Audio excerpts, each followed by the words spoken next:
once saw that an activist would write down on her IRS form, change agent. That was her job description.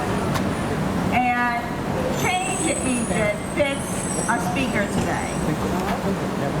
So I'd like to introduce to you Delores Vera. She's a change agent who has served and advocated for unhoused residents and other struggling people. She moved to Philadelphia from the Washington, D.C. area for school.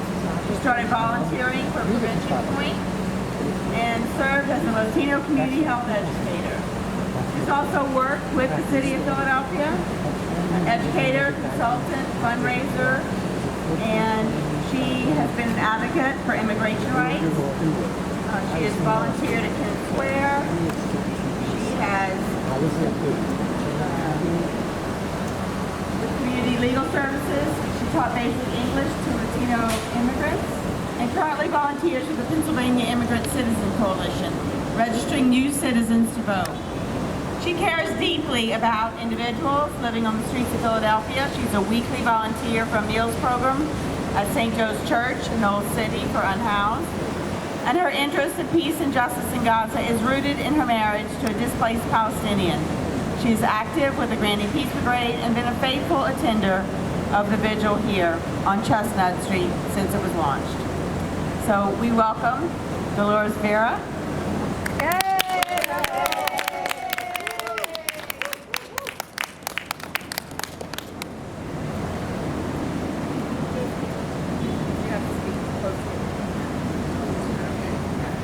It looks like I have a lot to say, but if there are no applause interruptions, it'll be 10 minutes, okay? So my perspective on the movement for peace and justice needs to be viewed, first of all, from a national perspective. So what I did was I compared Fetterman and Netanyahu, okay? They both listen to selected yes people who think that they do. Well, they don't listen to anybody. They are their own men. They're both facing domestic and international pressure for a ceasefire. And they're both very, very focused on Israel. Netanyahu certainly is leader of Israel, but no one can figure out why Fetterman has taken this particular stand. The two-state solution is something for which Senator John Fetterman hopes for in theory. Quote, but certainly not not right now, unquote.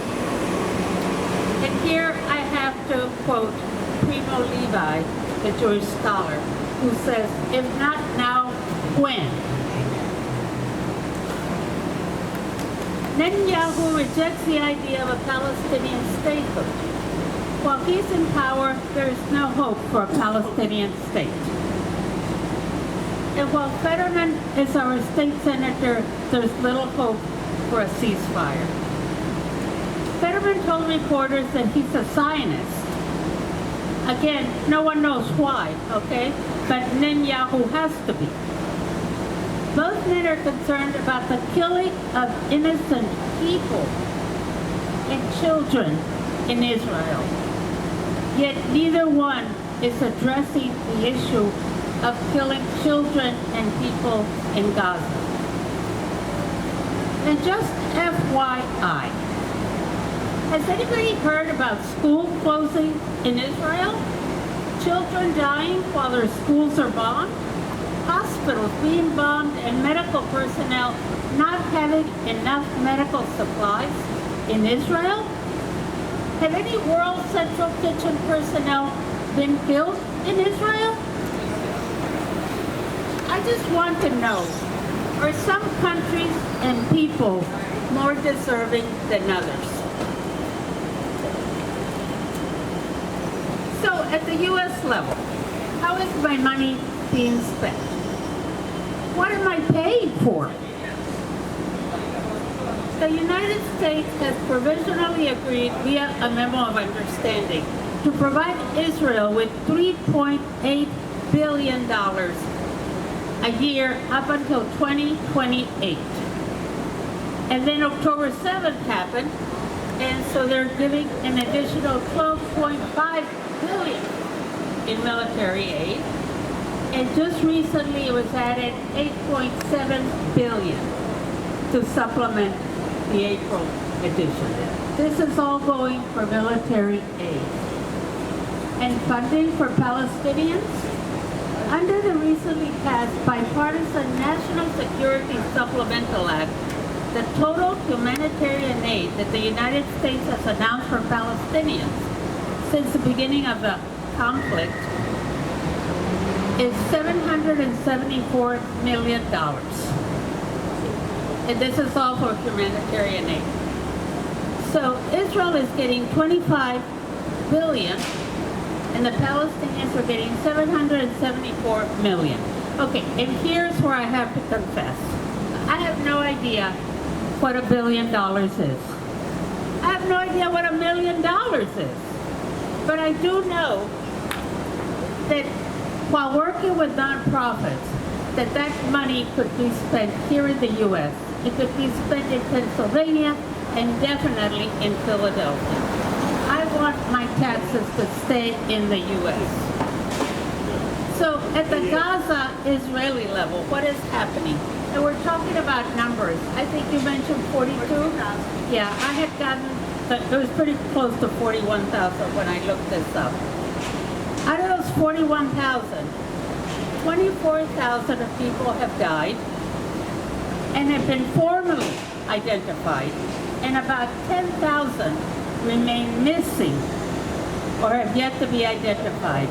The World Health Organization believes that thousands of those missing could still be buried in the rubble in the active combat zones.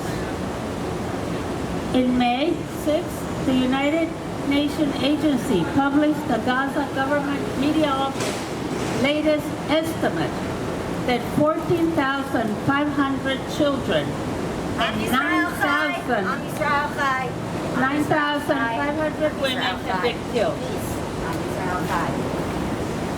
Approximately 72% of the people killed have been women and children.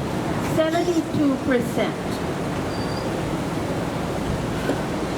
While Gaza has lost 41,000 people, Israel has lost 1,200. For each country, this is way too much. For any country, this is way too much.